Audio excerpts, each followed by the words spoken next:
helped me reach 1,000 subscribers. It was supposed to be just another ordinary evening with the girls an opportunity to unwind, sip wine, and share laughter over the usual chatter about life, relationships, and everything in between. The kind of night where worries are left at the door and smiles come easy. As the night progressed, our conversation took its familiar, playful turns, filled with teasing, gentle ribbing, and the occasional honest confession.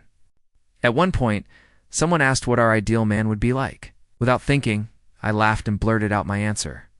Honestly, if I had someone like Ethan from WorkSmart fit, emotionally mature, I probably wouldn't feel the need to nag or complain all the time. Laughter erupted around the table. It was meant to be nothing more than a lighthearted joke, a fleeting moment of fun that would fade with the night.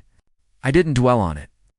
After all, playful complaints about partners were part of our routine banter. What I didn't realize, however, was that one of my friends had quietly recorded the moment, intending to post a casual story on Instagram. She didn't mean any harm. It was just a brief, fleeting clip, but my voice rang clearly in the background. And within the hour, James, my husband, had seen it. When I got home that evening, the atmosphere in the house had shifted. He sat on the couch in silence, his face unusually cold, his eyes distant. At first, I assumed it had been a hard day at work. I tried to make conversation to share a laugh, but he didn't respond. Instead, he held out his phone, and on the screen was the paused video. Frozen at the moment my words slipped out, my heart sank. It's just a joke, I hurriedly explained, trying to mask my panic with a nervous laugh. But he didn't smile. Is that how you really see me? He asked softly. The question struck me like a physical blow. Just someone you settled for? I tried to explain, stumbling over my words, assuring him it was meaningless, that my love for him had never wavered, that I would never consider anyone else. Yet my assurances seemed hollow, powerless against the weight of what he felt. He spoke of the years he had dedicated to me, the sacrifices made quietly, the steady commitment he believed we were building together. And now in one careless, thoughtless moment, I had reduced all of that to a punchline. He didn't shout. He didn't argue. He simply rose, went to the bedroom, and returned with a small suitcase. I need space to think, he said, his voice calm. But there was a gravity to it that I could not ignore. I cried, begged him to stay, pleaded for forgiveness. But he left that night, walking out the door as if it had been an ordinary evening for him, though it shattered me completely. 3 days passed without a single word from him. When he finally reached out, it wasn't with the hope I had clung to. We met at a cafe, and across the table, he felt like a stranger. Slowly, he slid an envelope toward me. My hand shook as I realized it contained divorce papers. Are you really ready to throw everything away over a careless comment? I asked, my voice breaking. His calmness only made the moment heavier. It wasn't just a comment, he said softly, with a pain that pierced deeper than anger. It was the truth you couldn't face.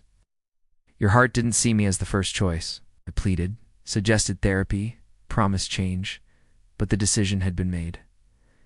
James had always been quiet, dependable, grounded, the kind of man who carried his love not in grand gestures, but in steady, unwavering commitment.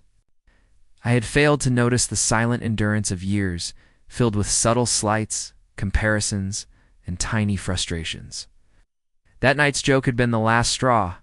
The divorce itself hurt, but what cut deeper was how effortlessly he vanished from my life afterward. He unfollowed me on every platform, moved into a new apartment, and didn't even return for the rest of his belongings. His brother handled it all. Friends and family asked what went wrong.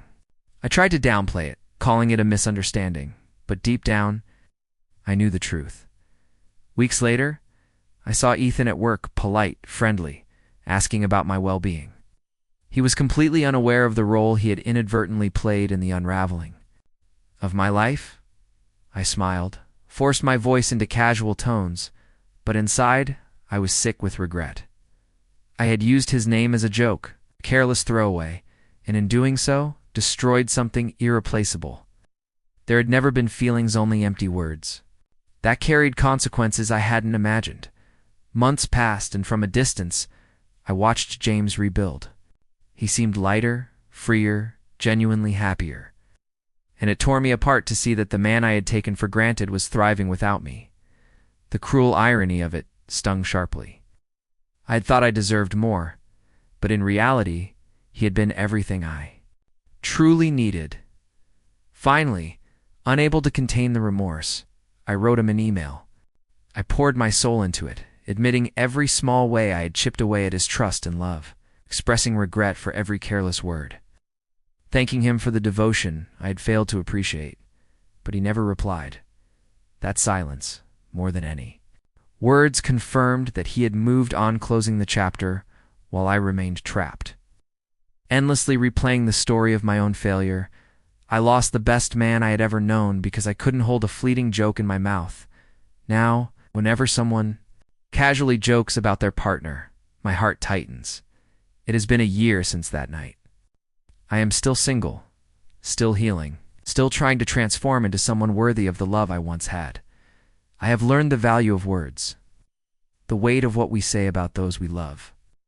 I have learned that humor and sarcasm can destroy what takes years to build, and above all, I have learned that sometimes the greatest love comes and goes silently, leaving only the echo of regret in its wake.